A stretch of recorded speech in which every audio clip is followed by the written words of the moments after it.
Right, let's get into it. We're tackling one of the biggest, most epic stories in your AQA GCSE History course, Power and the People. And look, this isn't just about memorizing a bunch of dates. This is the incredible 850-year story of the fight for rights, for power, and for a voice in Britain. It's going to be good. So everything, and I mean everything, in this topic comes back to this one single question. Who's actually in charge? Is it the government, the king or queen, the state?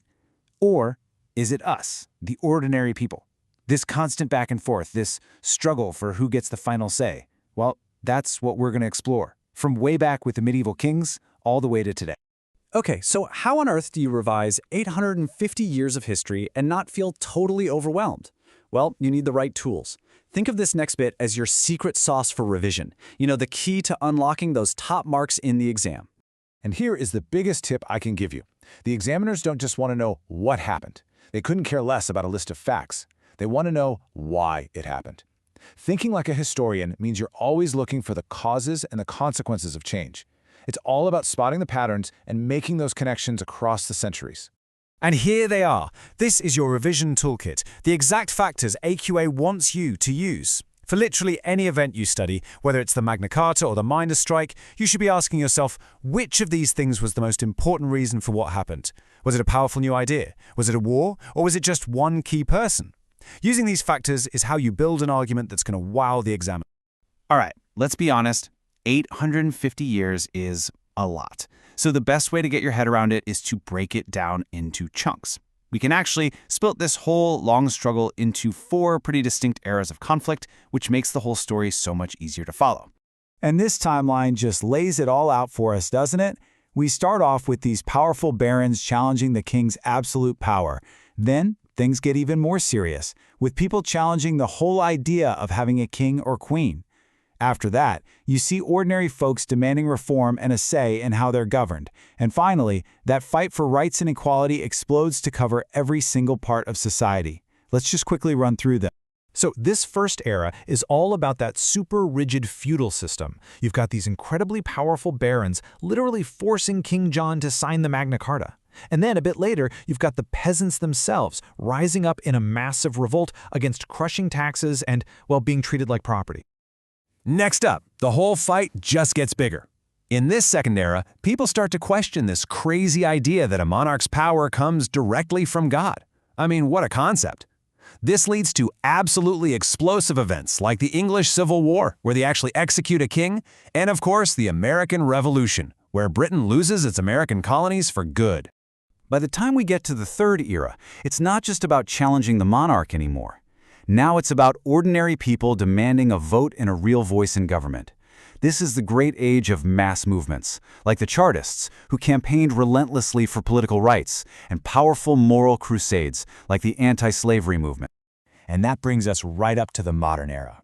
Here, the struggle for rights just expands dramatically. It now includes women fighting for the vote, workers demanding fair pay and conditions, and minority groups campaigning against all forms of discrimination. Now, this is such a brilliant way to see that change over time. Just look at how the methods of protest completely transformed. We go from these chaotic, violent uprisings in the medieval period to the really organized mass petitioning of the Chartists, and then to things like civil disobedience and even militant tactics used by the suffragettes. As the goals changed, so did the rulebook for how to fight for them. Okay, listen up, because this section right here is probably the most important part of this entire explainer. Seriously, we've got the history, we've got the toolkit. Now let's look at the exact questions from the AQA spec that your entire exam paper is going to be built around. This one is the big picture question. It's asking you to tell the long-term story. What were those crucial turning points that really shifted the balance of power between the government and the people over these 850 years? I want you to think of this one like a boxing match. It's all about action and reaction. How did different protest movements try to land a punch on the government? And how did the government of the day react? Did they block it? Did they give in a little? Or did they get completely knocked down by it? So for this question, the focus gets a lot narrower. We're zooming in on the political system itself. How did Parliament go from being just a small group of the king's mates to the democratic system it is today? What were the key steps on that massive journey? This question is basically asking, so what? It's not enough to just say that people got the vote. How did that actually change their day-to-day lives? Did it lead to better working conditions, or better housing, or more social equality? It's all about connecting that political change to real-world consequences. And finally, this is where you get to be the judge. You get to put on your historian's hat and make a call. How important was someone like Simon de Montfort really? Was the Magna Carta actually a game changer at the time, or did its reputation grow later on? This is all about you evaluating the impact of specific people and moments in this long, long story. So, here's the bottom line. Your entire revision for this topic, it all comes down to one simple goal: using that toolkit of key factors we talked about earlier to build amazing answers to these 5 big questions. That's it. That's the formula for success. So let's pull all these threads together, shall we? We've looked at the tools, we've seen the timeline, and we know the questions you need to answer. But what's the ultimate story here? What is Power and the People really all about? You know, this quote, which comes directly from AQA themselves, it just sums it all up perfectly. This topic is about a massive transformation of society. It's about to journey from a world where your entire life was decided by your local lord to one where, at least in theory, every single citizen has equal rights and a say in their own future. So, if you need one sentence to take away from all this, make it this one. This topic is the never-ending story of a power struggle.